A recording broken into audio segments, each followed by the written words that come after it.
iBoy really go back to his full form that we'd previously seen. No, we have not. We'll see if he's able to get some form on this Zeri, though. Already, we talked about how the bot lanes are going to be pivotal a little bit in terms of the historical setup. They have already got their champions locked in. The Zeri for iBoy, there's Kalista for Smlz, and now Rare Adam. They're going to try and counteract this Lee Sin. So already, we're starting to see these picks and bans thick and fast. Wow. The Jax blind, that is interesting. I'm really surprised to see the blind Jax, because especially with things like the Fiora still kind of open and up and available, or answers to it in the top lane, you should be okay. Here's BiuBiu to go for an answer, but I'm curious to see what the plan is here on both sides, because with we're kind of seeing a deviation between what both squads want to do. Rare Adam are looking to go for a bit of late game scaling with the Jax. The Zeri as well going to be able to provide that in the later stages. I wouldn't be surprised to see them try and angle for something like a Corki as well if they want to go for this kind of poke style, but actually the Corki banned away by WE, so maybe we see something else if they want to try and fully utilize that poke.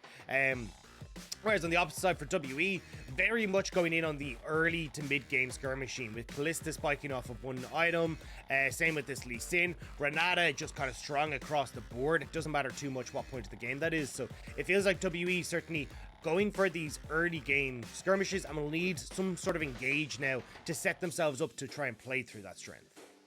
Right now, WE saying, look, we got the Renata, we have the very powerful anti-dive bot lane available to us that has got some serious kill potential, but we got to start banning away things that can deal with it. The Rakan, the Yuumi, things that combo very, very well with something like the Zeri, all being taken off the board. And Rare Adam, they're not focusing the top lane at the moment. They're taking away the Silas. They're trying to say, look, we just don't want you to have access to a multitude of different things that we maybe want to have ourselves. Yeah, I think what they're saying is, look, chances are WE are going to go for some sort of blind pick here in the mid lane, and then they'll go for the top lane pick here and then keep their blind pick for final rotation. So Rare Adam, at least looking from it, are trying to set themselves up for some kind of easy blind pick in the mid lane. But, you know, Silas gone, Azir gone, Ari, Corki as well. A lot of these top picks have already been taken away, so I was about to say maybe they're setting up for something like a Lissandra, but looks like Shanks might take that away. Yep, Shanks takes that one there. Lissandra does incredibly well so far. We obviously see it quite a lot as a counter to things, but still a very solid blind pick as well.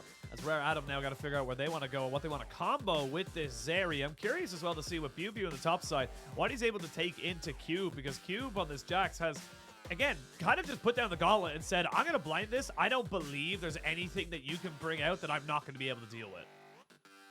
Yeah, I'm kind of surprised, to be honest, that they are going so heavily in towards the Jax pick, just randomly going for it, because oftentimes it seems to come out more as a counter pick into towards things like that Camille on the top side, where you can have a reasonably good time. But yeah, I mean, it means that you are kind of all in on the side lane play with Rare Adam, right? You've got the TF here, you got the Jax, going to be able to play up towards Cube in the early stages, and then you've still got reasonably good wave clear with the Zeri and the ability to play pick comp as well with this Nautilus now locked in with the TF as well. So I think you've got options here as Rare Adam to try and play the map a lot stronger than WE realistically can right now. Well, Nautilus locked and loaded, so that's going to be some decent engage to follow up with the Viego if Rare Adam do find themselves in a bit of a pick competition. The single target CC available to them right now is kind of absurd, as WE, maybe they're going towards that flop. They're going to get themselves the Sejuani into the Jax, so they're kind of just looking to nullify that top side rather than actually attack it.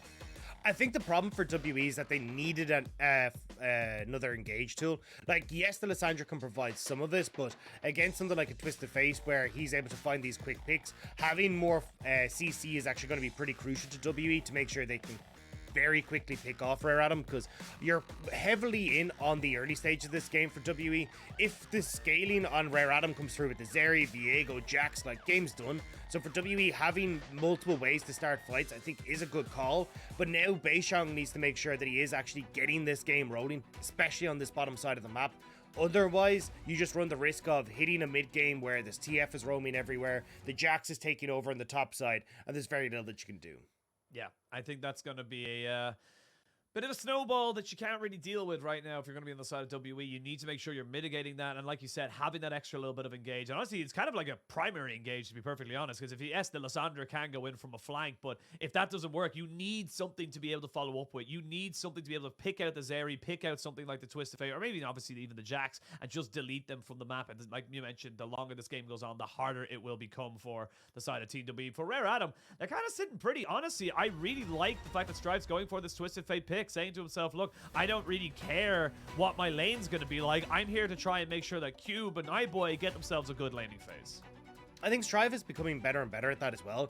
Like, if you look back to last split, he wasn't particularly good at getting out his lanes and, like, interacting on the map.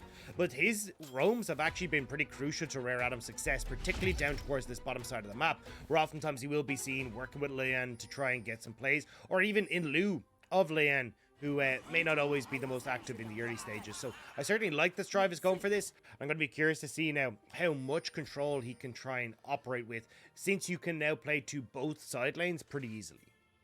Well, we're going to jump onto the Rift. It is going to be game one of this best of three. Both teams very much desperate for a win in this particular one. WE even more so. You do not want to be going 0-5. Well, I suppose you could be like FBX and end up bouncing back and beating JDG. So it all depends on your perspective, I suppose. But before we jump into it, I do have a little question. It's been curious. So you're a very traveled man between the leagues. You know, you've done LEC most recently in LPL. I wanted to know, what's the biggest difference you've noticed between casting the LEC and the LPL gameplay wise? Obviously, one's in a studio and one's beside your bed, so that's a big difference. I think, besides that, I get access to cups of tea on demand, you know, but I your think mapping's very good. From a gameplay perspective, it's the fact that LEC isn't willing to continue to go for dives. We saw that in the LPL, even with the durability patch coming in and terror damage ramping up, that LPL was still like, oh no, we will still go for these. And then there was a very big divide between teams that were successful in dives and teams that weren't. Whereas it felt like in LEC, everyone just kind of went, oh, okay, yeah, well, late game scaling is here. So we are just not going to touch Nautilus. We're not going to go towards any sort of engaged champions. We're just going to go full enchanters like Yumi's pick or ban. We're going to go for things that can have like super late game scaling with like Orin in team fights and, you know, Yone and this kind of stuff that can all go to late game. And I think the thing that we're seeing in the LPL is that we're still willing to play for a lot of these mid-game compositions, like what we're kind of seeing with WE here. Because there are still ways to snowball this game effectively through Rift Heralds early, through the ability to stack dragons.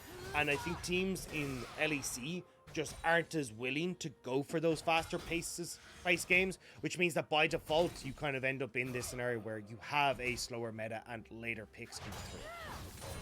It's almost like a...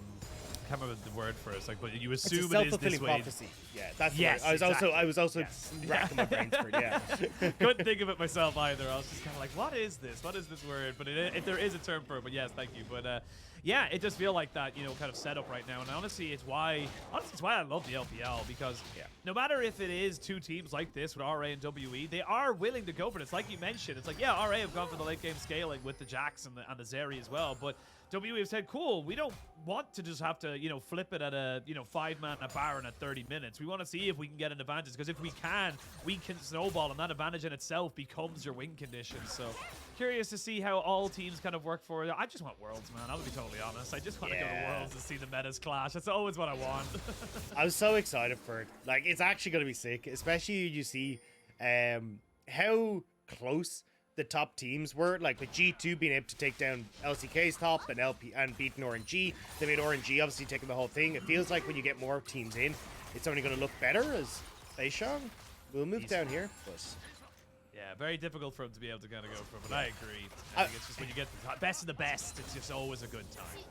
Yeah, just on the gank there for Beishang, I like that he's going for this aggressive play on bot side, but I always get a bit nervous whenever I see Beishang making plays now. Because look, I think Beishang has been a fantastic jungler, and he's had great splits when we look at him on WE, but most recently in their series, it kind of feels like a lot of the plays he goes for ends up hurting WE more than actually helping them, where I've seen Terror Dives go completely astray.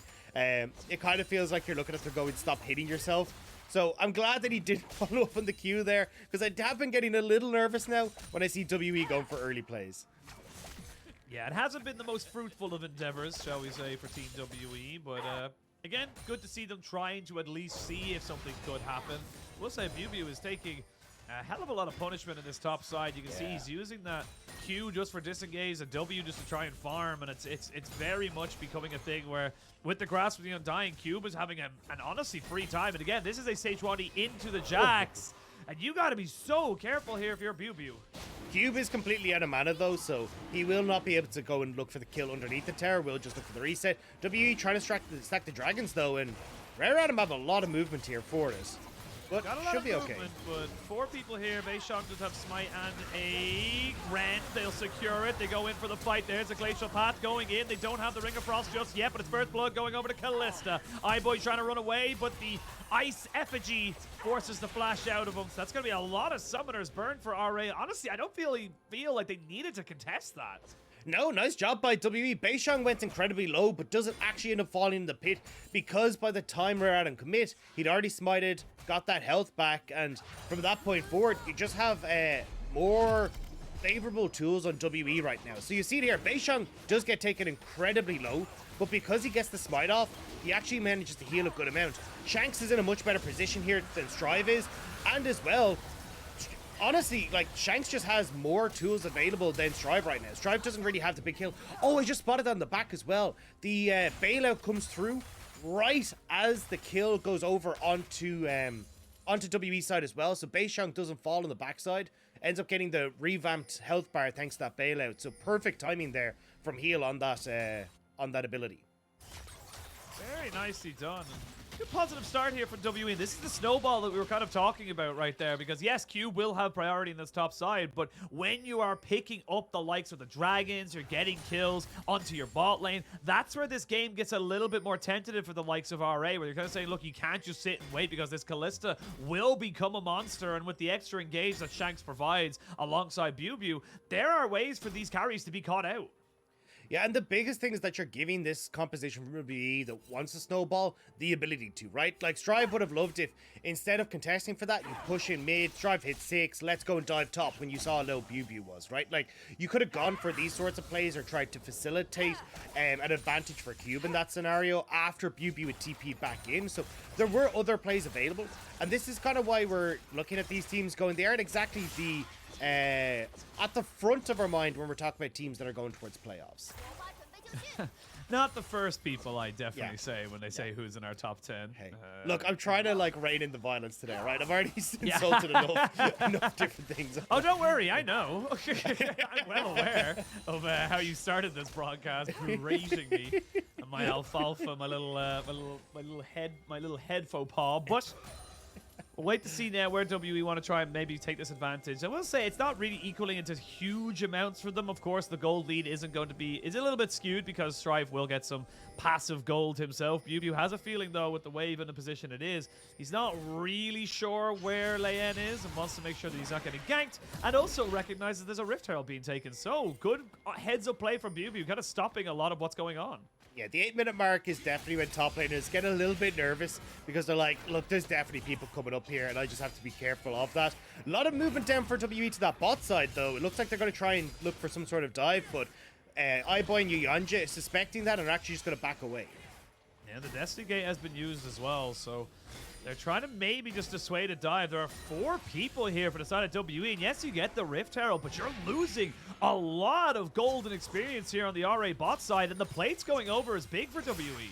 Yeah, I mean, you're going to basically answer what would be a turret, or the turret taking power of the Rift Herald, and actually may even get even more. It will be shared between 3 people, though, so not going to be as impactful for someone like Smlz.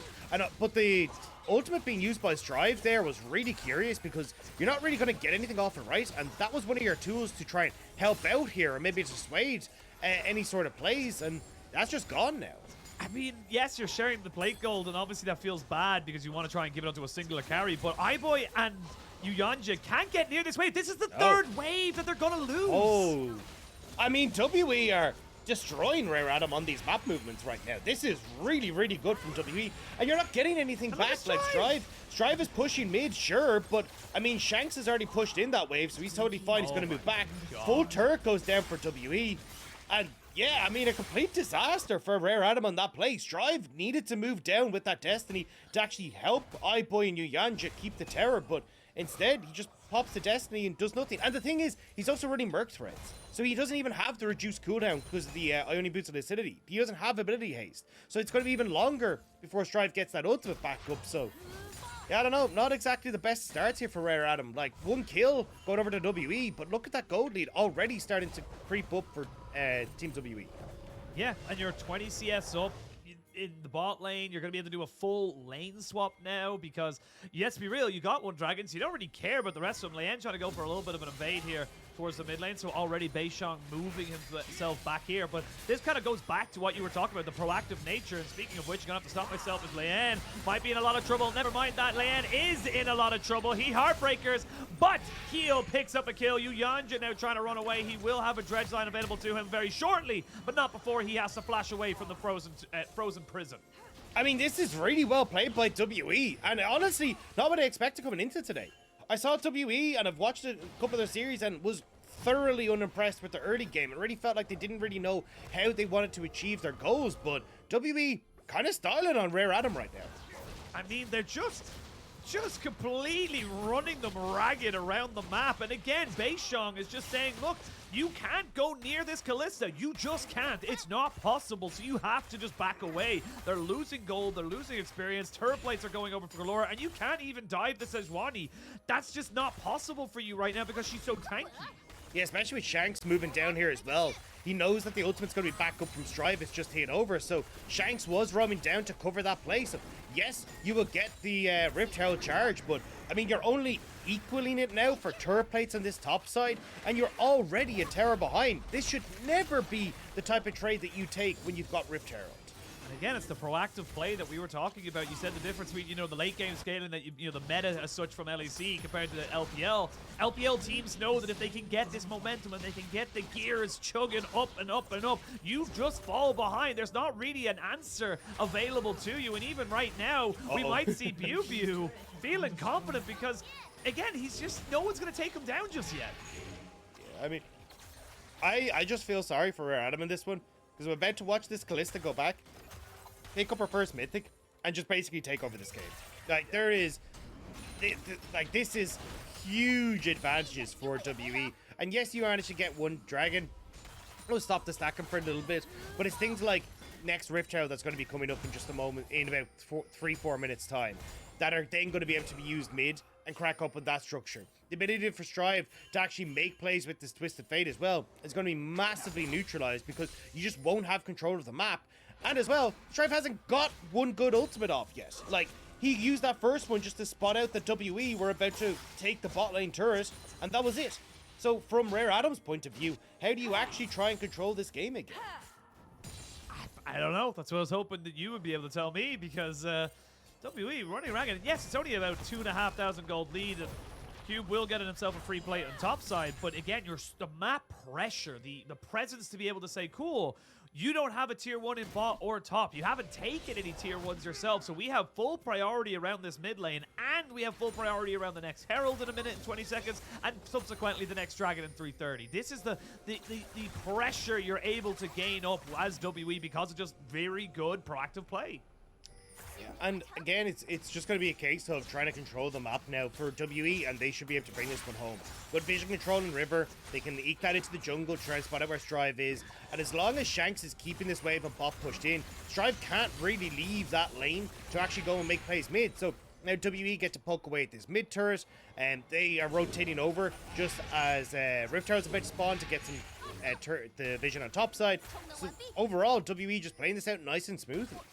Yeah, really is. And I know we mentioned that, yes, Smlz was sharing plates with the likes of Heel and, of course, Beishang, but he's been involved in 11 turret plates being taken, so he's been doing exceptionally well for himself. And, of course, the local gold coming in from the turret being taken down as well. Level 11 has been just hit by Strive there, so having an extra little bit of cooldown on his ultimate definitely welcomed, but he hasn't really, as you mentioned, done a lot with it. So with the Rift Herald spawning in 15 seconds, WE, they're weighing up their options. RA, though, they're starting to get a bit antsy. You can see now with a couple of mythics being picked up for themselves, they're feeling confident. Leyando's been caught out, and he might be forced to use his ultimate to get away from the hostile takeover, and that's just, again, more resources being used defensively by RA. Yeah, now you get the pressure that you wanted in this mid lane, and because turret plates are now down, it means that if you can get the Rift Herald coming through here for WE, they can actually make some advances in this mid, but TP bot, I mean, Shanks will be able to just walk away from this. I really don't think you needed to invest the TP there. I mean, Rare Adam could have just moved down with the extra like jungler that Leyan, as you can see, has. Yeah, he tried. You can see Cube is getting frustrated right now. RA are kind of recognizing that they're very much behind the curve. Yes, they've got themselves a tower, but they wasted a TP. They weren't quite able to get any kill off it. That's going to be the Rift Herald secured. And this is where the game needs to be a little bit more, I say, fluid from WE. You have advantages. Now how do you use them? I mean, at least for WE, I think they're doing all the right things. Having that deep vision control means that Strive is not going to be able to try and TP on them randomly. Cube decided that that bot tower really needed to die, so he has no teleport to try and get involved. And now you just move mid. I mean, you can see Kalista's going to reset, but she resets, you go mid, you use Rift Herald, you have advantages then after you push in your side lanes, so it's not like Rare Adam can kind of defend this turret off of the play. And then you've now got all three outer turrets down. The entirety of Rare Adam are kind of stuck in towards their own side of the map, and you just never really get to contest these objectives, even with the dragon come up in 45 seconds. I mean, Strive is pushed in top, sure, but you've still got BiuBiu who can collect that TP down, and you still got WE in a really good spot. Very good spot right now. Shanks thinking about maybe going for something here. They do have a TP available onto BiuBiu if they decide to fully commit, but the Ward will catch out all of the information and they'll be able to back themselves away. 25 seconds till the next dragon spawns. Neither team really hunting for that soul point win condition as of yet, but a nice second one would definitely do you nicely, especially at Mountain Soul. Having that extra little bit of shielding for a Zeri or against a Zeri can do very, very nicely as WE. They're just seeing what their options are, and Cube has to be very respectful. And you can see he can't just walk up to this because he doesn't know where Beishang is. Oh, this is actually really interesting. I thought that WE would use this Rift Tower to try and crack up a mid, so it's easier to get vision control and like keep Rare Adam back, but actually going to use it on the bottom side, which means, oh wait, the interrupt came through on top side. BiuBiu stopped it. Yes, yeah, so BiuBiu got the stop on the TP, and now you're going to get a second charge here onto the bot lane inhibitor turret, and no one's coming. This tower will go down unless Rare Adam respond as they're starting to move down. But you don't really have to wait for WE to take advantage of Rare Adam leaving mid to try and take this mid turret either. So WE, I like the idea of trying to use the bot lane pressure to draw Rare Adam away from the tower, but unfortunately the wave stage wasn't quite there. It still means WE can back away and get dragon, but that mid lane turret will live for another day. It will live for another day. Not for much longer, though. You got to imagine. You can see how far they are pushed up. Leyendo and Strive thinking about maybe getting BiuBiu back for his position at the top side. He's going to see an ultimate used. He's going to be able to slow down Strife, who's got a gold card locked and loaded. He actually flashes forward because they really want to try and take him out. Again, it's a Sejuani. He's very tanky, but he will eventually fall down. That will be the first kill of the game going over to Rare Adam as Leyan finally picks that one up. Shanks is in position, but Shanks has been spotted by a ward. Yeah, it doesn't matter. I mean, you commit two on top side for Rare Adam. iBoy will have to hop away, and this mid lane tower goes down. And for WE, you like that trade. I mean, a tower for a kill is going to be far more valuable. And again, it's about trying to control Rare Adam's access to the map and continue this snowball. And honestly, I was kind of surprised to see that WE were going to go for this mid-game composition because I didn't think they'd be able to snowball this effectively, but their control on the map right now is spectacular. Even if the gold isn't massively far ahead, the fact that you're now coming in off of a lot of their big item spikes means that compositionally they are in a fantastic spot to now step this up even another notch. But yeah, just unfortunate for BiuBiu. I mean, the fact that you commit two members from Rare Adam up here is actually kind of surprising, so I don't really blame BiuBiu for getting caught, and the fact that he does actually means that he ends up winning the other part of the map for WE. Yeah, heal died. Sorry, just it saw in the corner of my eye, the heal died, and that's a bit unfortunate there. Feels like he probably just got caught out by a Nautilus hook, didn't even flash away, so now Beishang force off his own camps as the top side is basically owned by RA. It's the top laners who are actually in the bot lane. BiuBiu and Cube trying to just push themselves back forward and keep that bot lane going in whichever favor they can possibly find. As we have a look at the little picture-in-picture replay, and yep, the splash is over. Nothing you can do there as Renata. Yeah, I feel like the problem for Heal is that he's trying to be, you know, he's responding to the problem, right? Because when you heal someone, the damage has already been done, right? But what you need to do is prevent that damage from coming through in the first place, because then you never have to heal them, right? Yeah. So I feel like he needs to be more. Now, I think he's making improvements because he was re-healed, right? Which means he's had to heal the bloody lad twice now already to have the re-heal. So he is making improvements that he's gone to heal. But I think he really needs to become like shield or armor or like something along these lines, and then maybe he won't have to heal it. There you go. Yeah. It's not even like, I think the reason why he also died there was because it's not I heal, it's we heal. So he has to be with his team. So, you know, it's little things like that you just kind of have to keep your eye on as it's all right, heal. We'll get there. Eventually we'll get the right name change as we bring ourselves back down to reality. As only about a 500 gold lead here for WE. We actually have 2.5 items here for the Kalista. Smlz already got the Gwinzoos, and they've actually caught out iBoy. Not going to let him near the wall. Never mind. Gets himself there and gets himself away. They do burn the cleanse, though. That's a good summoner to have with 2 minutes left until the dragon spawns. Yeah, and WE now just trying to make sure they can get positioning here on top side. They are looking at Baron, but honestly, their composition isn't great at taking Baron. I'm sure you've got Kalista, but Lissandra's damage is pretty negligible, so I don't see them trying to rush this anytime soon, which is why you're seeing Rare Adam pretty much okay with just absorbing the waves as they crash in. Seeing if they can use Cube on a side lane, because Cube, because he had that early advantage, actually will do well in the 1v1 against BiuBiu, and maybe that's the one win condition you have. Oh, insta-cleanse there from Smlz, and we're already going to see the Fates call to try and help out Heal as they end up getting a TP out here. Destiny Gate on the backside of this one here. Strive needs to be a little bit careful. There's a great disengaging ultimate, though. The hostile takeover means that Strive is nowhere near this fight. It's a 5v4 already to try and keep iBoy safe, but he gets jumped on without a cleanse. He has to flash, but he's getting slowed down and pushed back. Eventually goes down to the Rend as Cube flashes away. Leyan has to use his ultimate defensively as the Ring of Frost just tries to keep everyone going. There's just so much CC on this WE team as they keep pushing and finding people. Eventually Strive joins the fight, but it's only to die, and that could be the Baron. I mean, you've got the two carries on Rare Adam dead. Cube is the only one who actually has any real damage right now, and WE, they're full damage, or they're fully stocked, so moving over towards the Baron. 30 seconds until the next dragon means that it probably will be Rare Adam who get this, but I mean, you're going to be very happy taking this Baron now as Rare Adam.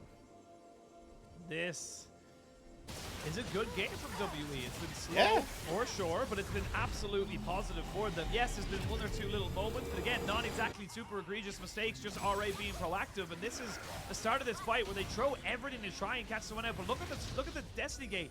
How are you supposed to join this fight? Yeah, I mean, it was incredibly deep, but wasn't expecting the ward there. So when Strive TP's in, BiuBiu's literally on his way, so Strive knows they can all just turn him, so he has to go and take the big wraparound. But even then, like, as he said, Rare Adam want to scale into this game, and they don't have a superior team fighting comp regardless because you're running the Twisted Fate. Oh, here we go. We're going to see a full engage. It's going to be the Dragon secured by RA, but with the Baron there and the extra little bit of stats it provides, the handshake is good to catch out Yuyanjia and Strive. But they are turning this one around because iBoy's kind of having a bit of a free time right now. They will trade back the junglers. It's a 1-for-1 trade. It's another gold card. Is going to be locked in. There's the hostile takeover finally coming into play as Cube on this backside gets a 3-man counter-strike. They take him down, but the Kalista has to follow a Destiny Gate to try and stop Shanks from walking away as iBoy just burns down Heal. He will get a bailout, but it's not going to mean much at the end of it all. And I don't know what just happened, but WE kind of threw it away. I mean, it feels like WE didn't need to try and contest the dragon. They should have just gone for waves, and I'm not sure exactly either what happened, but it looks like just people late coming out of the base couldn't quite get themselves set up from the front to back, and Rare Adam able to get a ton of work done. So we'll have to see as the replay comes through. But yeah, so we start off, yeah, it looks like, I mean, no, most members of WE are here already, but don't get the steal, and I think it's just super spread out. Like, half your front line is in the pit, the other half is now facing off on the top side, and means that WE just never really get themselves situated. Like, look at Smlz. He just doesn't get any damage off the start of this fight until Cube ends up completely on top of him. And Cube, we talked about him being strong. Like, he's the one member of Rare Adam that wasn't put that far behind. and he's just able to carry this fight, being able to get on towards Smlz, who is the big carry on WE.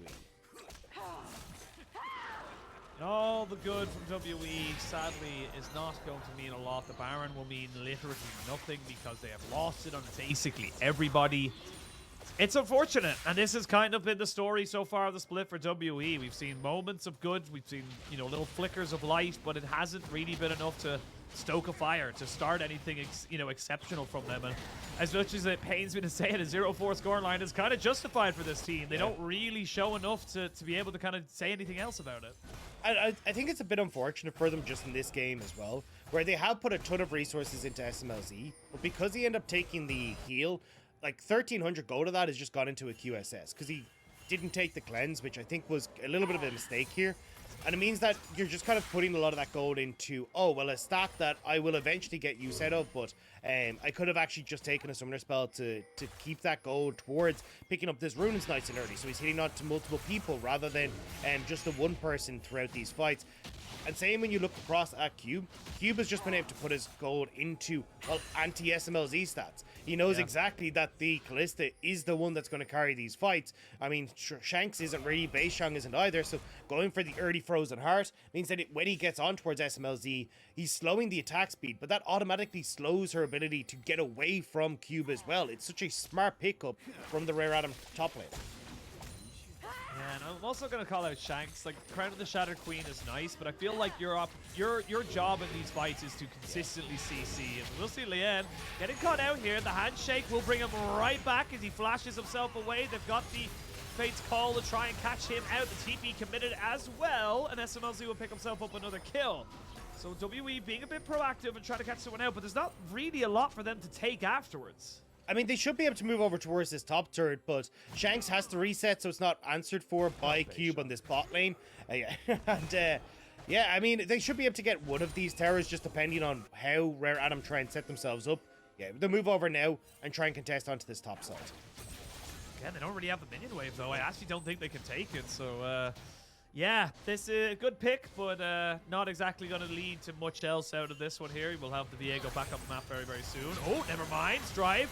Ooh, we had the cleanse ready to go. There's the hostile takeover, but that just actually helps out, you know, the Twisted Fate with his auto attacks. And despite all the good work, it's not going to lead to much more than just the kill that it was. It is still a 2,000 gold lead. So WE still in control with a minute till Dragon spawns, but like we talked about, that scaling is starting to come into fruition. 3 items just picked up for iBoy.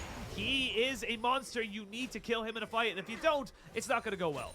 And that's why that last fight was so big for Rare Adam. The fact that iBoy got 2 of those kills and a bunch of assists actually gave him the goal that he needed to really be a factor in these fights now. And iBoy is going to be monstrous alongside Cube as well. He just finished them all. Mortius, like, these two are kind of terrifying right now. And honestly, even despite the fact that you are running the TF, with the fact that the TF has gone for the Lich Bane and has that rapid fire cannon already, means that you can actually do a lot of damage as Strive in these fights as well. See what they're going to go for. You can already see that poke coming out onto the squishier members. It is very difficult to try and sustain from it. WE, though, kind of forcing themselves there into the pit. And again, this is not sold for either team. It would just be 3rd dragon for both of them. A dragon apiece, but they may have caught somebody out. Yes, they have. Yuyanjia cannot get his ultimate off and cannot dredge line away. They will pick off one, and WE will turn back onto the dragon. This is good play from WE. As RA don't really have an opportunity to get in here, but they will trade it for the mid lane tier 1. Yeah, and it looks like they'll get the top tier 1 as well. Strive can move up there. Looks like he might just Destiny up there, I imagine. No? Well, they're thinking about it, but they're thinking about the fight instead. As we can see, big damage there going on to heal as they're going to Fate's Call. Shanks now in a lot of trouble. There's the hostile takeover coming in, but cleansed straight away by iBoy. He's now starting to tread through these health bars. And this is the late game. This is where Zeri thrives. And the chaos that WE just cannot deal with. Double kill coming in for Viego. Leyan getting himself 2, looking for a 3rd, and he'll get it. They're going to try and get those resets because maybe he wants a 4th. Strive thinking about where he wants to go. The flash in, the gold card is good, and the wild cards will hit their mark. W were doing oh so well until they just weren't doing well at all. And now the Baron is there as well. That was a gorgeous play from Rare Adam, but specifically iBoy. iBoy carried this fight so incredibly well, and that could honestly just seal the deal now for WE as Rare Adam are scaling to the moon. Scaling to the moon, and right now, you see iBoy going for a bit more of a prize. Smlz trying to steal it back, but sadly he cannot rend in time, and iBoy, I don't even know what he's trying to get there. I don't even think he gets any gold from that. But let's have a look at the replay here, because again, this is 5v4 in favor of WE. Yeah, so watch how much damage iBoy gets off initially with the laser there. Takes half a heal's health bar. In a perfect position now to get a ton of firing off. And then another laser right as he comes out here. Gets another round of damage onto Beishang. And again, like consistently hitting in this fight. Making sure he's getting as much damage off as possible. And the amount of AoE damage that's coming out from the ultimate as well. iBoy played this fight spectacularly. Go back to our start of our segment where we talked about, you know, the tops and the flops. The Sejuani was on the flops and the Zeri was on the tops, because the Zeri is just this good. And yeah, you now have a QSS available for iBoy, so even without his cleanse, he's going to have one on alternating cooldowns, so there's no real way you're going to be able to get the hostile takeover to do much to him. I will say they're going to have to try and commit to this. Oh, the flop. Oh, well, see the flop. Oh, the flop. The flop. It's like, you know, when you see someone belly flop into a pool and you just hear they're like, bam! And it's just like, ooh, that didn't feel good. I love the way a belly flop is not just defined by a single noise. It's the flop and then the ooh from everyone that witnessed it afterwards. Pretty much. Destiny Gate comes out from Strive just to get himself in position to help out with this wave push. But yeah, this game, yeah, again, it's WE were proactive, but they let it go a little bit too long. And again, I gotta kind of have to call out just, you know, certain itemizations, certain summoner cell picks. You talked about Smlz not having that cleanse and having to go for a QSS, so that's 1,300 gold. Shanks, I tried to mention, going for the Crown of the Shattered Queen instead of an Everfrost. Again, your job is not to survive, your job is to CC. It just feels like it's a little bit of a diff there in that regard, and it didn't really do them any favors despite all the proactive play they were looking to do. Yeah, and now WE taking a step back. Not really in a position to try and contest Rare Adam. Baron is going to keep chipping away at these turrets. And honestly, I think the only thing I could say for Rare Adam is you could actually leave Strive in this bot side to try and threaten another lane here, because Strive does have the opportunity to move across. But it looks like they're just going to try and play him off of the 2-lane states instead of trying to spread themselves too thin around the map. And maybe look at WE finding that quick engage where they can get on to someone like iBoy. Well, WE, if they can get Soul, definitely not a perfect win condition, but it is definitely a stat that will help you out a lot, especially something like a Sejuani will benefit greatly from those to try and maybe just frontline a bit longer than you anticipate. But yeah, we're starting to see a death cap now coming out for Strive on this Twisted Fate. We normally say how Strive, or specifically Twisted Fate, doesn't have a lot of AP damage. This Twisted Fate does. He is not just a stun bot, he is going to do significant damage regardless of who he hits. Yeah, and this build, specifically with the Lich Bane as well, is going to do a ton of hurt. So single target damage, pretty sky high to be honest. If Strive can find the right target.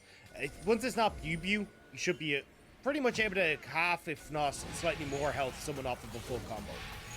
Yeah, it's going to be tough here for WE. RA already set up around this dragon. And remember, the gold card is on a rapid fire cannon. So it's going to have that little bit of extra range. They're going to throw out the ultimate and misses again. Not exactly ideal here for WE. You've already lost one of those big lockdown tools. And iBoy's got 2 cleanses effectively. He's got QSS and the summoner cleanse. As we can see, Cube, he's unafraid because he knows he's got the backup of his team. They're going to commit to it right now, and there's just nothing you can do. The hostile taker comes out, but it's not going to do anything at all. Shanks trying to back away, but he gets jumped on straight off the bat. iBoy still hasn't even popped his ult.